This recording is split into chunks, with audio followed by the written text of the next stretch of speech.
Young and the Restless fans, welcome back to the channel. Hopefully you had a wonderful holiday. It's Friday Eve, Thursday.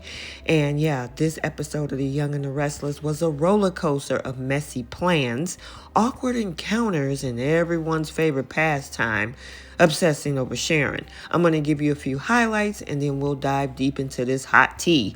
First, we got Phyllis and Billy shenanigan. We got Sharon versus Daniel. Summer and Chance, are they flirting through all this chaos? And then we got the villains in the shadows, Ian and Jordan. So without any further ado, let's go ahead and unpack this drama for December 26th. So first, let's head over to society. And as I stated in my intro, the whole thing pretty much is about obsessing over Sharon. And who starts first?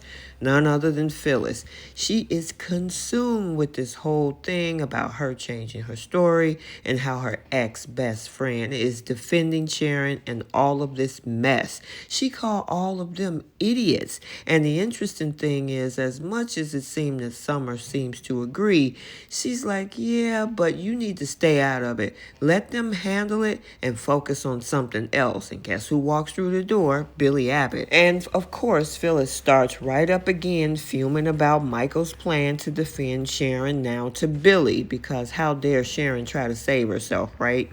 Now, of course, after Summer playing the voice of reason, telling her mom to let it go, she still continues to talk about it. She's ready to blow things up because Sharon and her team of doofuses are apparently running the justice system. Oh, Phyllis, sweetie, you need a hobby. Now, meanwhile, Ian was creeping around, eavesdropping like the shady puppet master he is.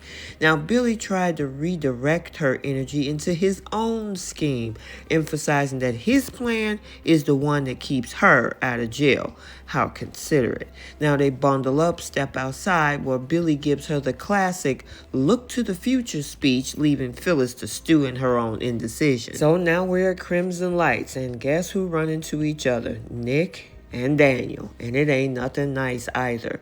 And so Daniel's like, well, hello, how was your holiday? How was your holiday, Nick? And it goes a little bit of that tension in the room that somebody needs to cut with a knife.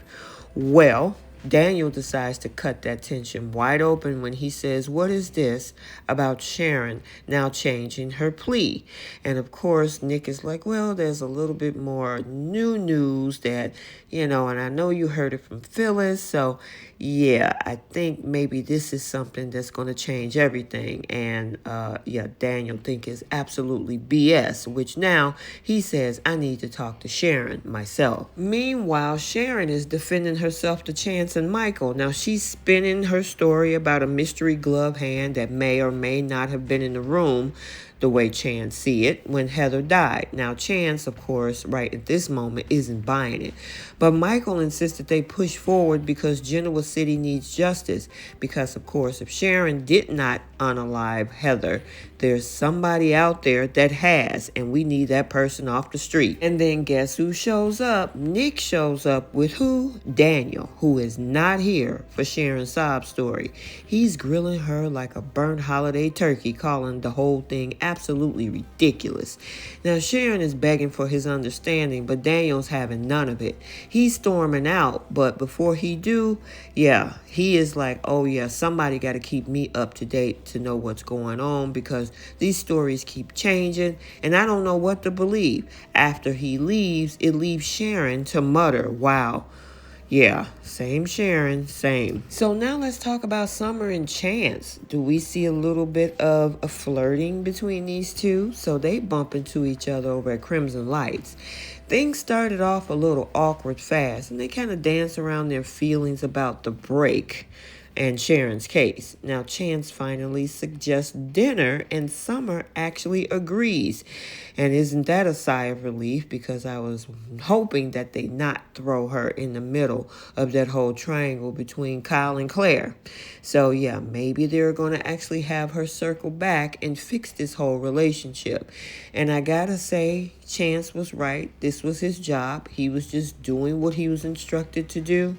And she has to understand that Yeah, just in case, it's okay to go after everybody else as a suspect, but when it comes to the Newmans in your family, they get the same just due as everybody else. And finally, let's talk about these villains in the shadows, Ian and Jordan. So meanwhile, at the sketchy motel, where else, Ian and Jordan are plotting world domination, or at least their next move.